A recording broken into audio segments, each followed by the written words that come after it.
Hi team, it's Crystal. Okay, today I'm going to show you how to set up your video conference in Blackboard Collaborate.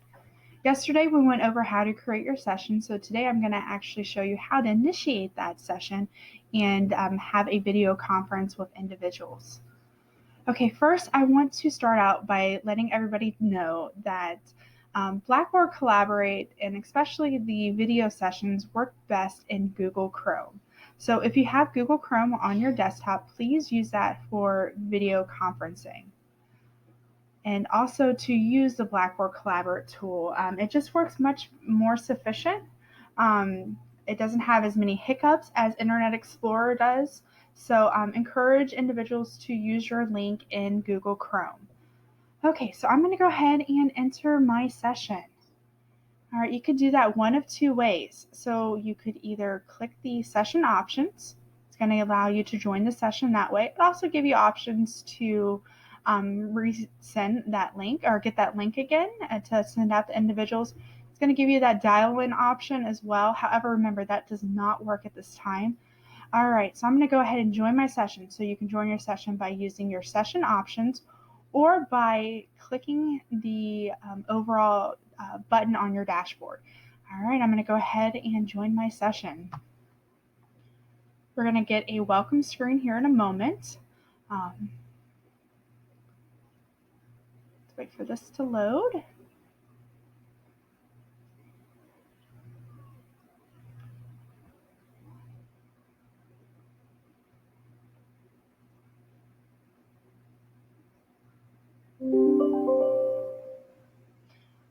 As you can see, my session is continuing to load. All right. Okay, so you're going to notice along the bottom of your screen here, it's going to give you a few buttons. Got Melissa on the call here under my trial run. She's just going to be showing you what the screen looks like when you have individuals on. So I'm going to go ahead and show you what the buttons mean along the bottom of the dashboard here. We have a share audio, so this means the individuals on the other end can hear you.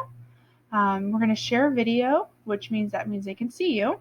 And then we have the raise hand option. I'm not going to use that tool yet. I will show you how that works here shortly. All right, I'm going to go ahead and share my video. Hey everyone, how are you doing? All right, I'm going to share my video. I'm going to pop up here in the left-hand corner. Melissa now can see me. Hi, Melissa. She's not. Hi, Melissa. There we go. Okay, I'm going to share my audio now. So this means anybody else on the call can hear me. Okay, so this is what it looks like to have a one-on-one conversation or chat with anybody. If you have multiple individuals on this chat, it's going to have multiple different windows open. We just got off a call a few moments ago with 3 of us on it, and we could see each of us along the meeting. Okay, so you're going to notice here in the bottom right corner, we have our panel. All right, I'm going to click and open that panel. All right, so when the panel does open, you have a few options along the bottom of this panel. So the first button is going to be a chat. So this allows me to send a chat message to anybody in the meeting. So right now I have it set to everyone. You can select the previous panel here and you can send a chat to just the moderator. So if you are an instructor, your students can chat with you one-on-one since you will be the moderator, or you can do an everyone chat. So anybody in the Collaborate call can chat amongst each other. You also have a variety of emojis to choose from. So it's just another platform to communicate with your team. The next option here is going to be the attendees. So you can see here, I have 2 moderators actually. I have myself and Melissa. Now I can change Melissa at any time to become a participant. I can change her to go back to a moderator.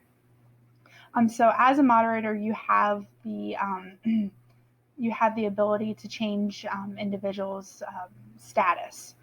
Now, a benefit of having multiple moderators would be if your internet went down while you're in a meeting. We had that happen recently where there was 3 of us on the call. My internet got kind of fuzzy and kind of tanked for a few minutes. However, the call did not end. It kept going on until I was able to rejoin. So by having multiple moderators gives us that option. All right, the next option we have here is a share and collaborate button, a share content button, I apologize. So in this button here, if you are a moderator, you're going to have options here to share items with your individuals on the call. These options will only be available if you are a moderator. So let's go back over here to attendees.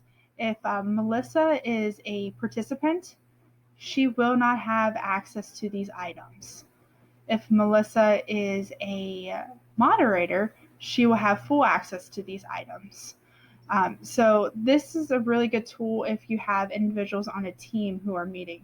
So let's pretend that individuals under the hazmat group wanted to meet and share items. You would have to make sure they're all moderators in order to have the ability to share content.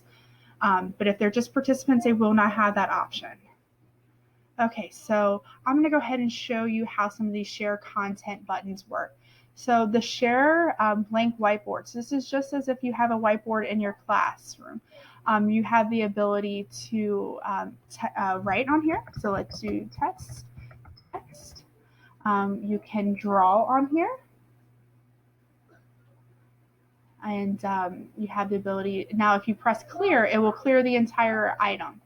Now let's say I draw on the board and I no longer want that. I'm going to go ahead and select and I can delete that.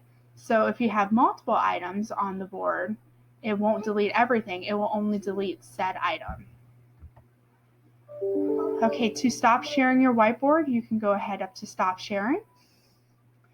All right, let's go over to share application screen. So this will share with your individual team members on the call another screen that you have open. So I want to share my second screen with the individuals on the call. That will momentarily pop up. Let's hope. So you got to select the screen and then share. So now the individuals on the call can see my emails because I had that open up on my second screen. Or if I want to open up any other document, if I want to open up my Teams, that will open up. If I want to open up my Outlook and share, I can share anything from another screen onto my Blackboard Collaborate. The last option here is going to be a share file. So you can share files with your team members using Blackboard Collaborate. So I'm going to go ahead and share a document. All right, hold on one brief moment. Let me pick one out. So I'm going to share an image. I'm going to drag it onto the share file option. It's going to show here. I'm going to want to share now. When I select share now, it will pop up onto the full screen in which your other individuals on the call will find. When I'm done sharing now, I'm going to go ahead and stop sharing. And that just takes you back to the default screen with your individuals on the call. All right, so one of the last buttons I'm going to show you is the raise hand option. So the way this works, if you have multiple individuals who are on the call, and they want to speak and they want to ask a question. As you can see here, Melissa just raised her hand. So this just lets the moderator know that somebody has a question or they want to speak up. Especially if you have multiple individuals on the call, it's kind of hard sometimes to ask questions if people are talking over each other. So this just allows me to say, hey, Melissa, what do you need? I can help you out when they use the raise hand option. Now, they have to lower their hand for it to go away. Another option that we have here in Blackboard Collaborate is to mute all. So say you have a group of 10 individuals in a classroom and you're getting a lot of background noise. No, they're not muting their mic. You can go in and mute all. So now there will be no background noise. Nobody is talking over each other until they unmute themselves. So I'm going to unmute everybody.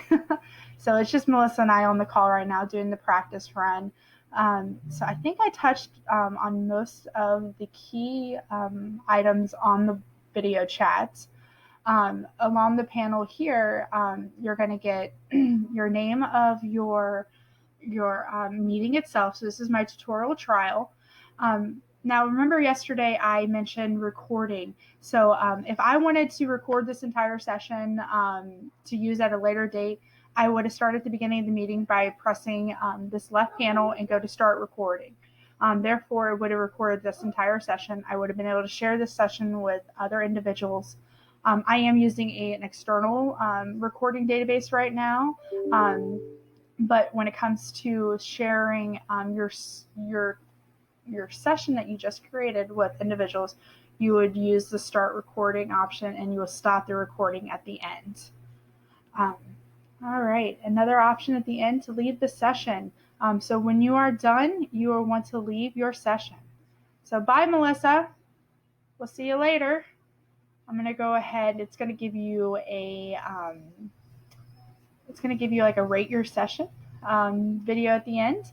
I'm going to say excellent because I did a great job. I hope I did a good job. And hopefully this all made sense on your video chatting using the Blackboard Collaborate tool. So I'm going to do excellent. I'm going to submit and exit. So now the session is ending. I hope I touched on a lot of the key areas with starting your first session all the way to running through your first video session. I do encourage to practice using the Blackboard Collaborate tool. Even this morning, I was in it practicing with team members and learning new tips and tools along the way. I'm happy to do one-on-one sessions with anybody to practice. Practice makes perfect, I think, with these platforms. I hope that everybody can walk away from this video knowing how to set up their session from yesterday's tutorial to running their first video conference tutorial with Blackboard Collaborate. Let me know if you have any questions. Thanks for listening, and I hope everybody stays well during this time, and look forward to coming back together soon. All right, have a good one, everyone.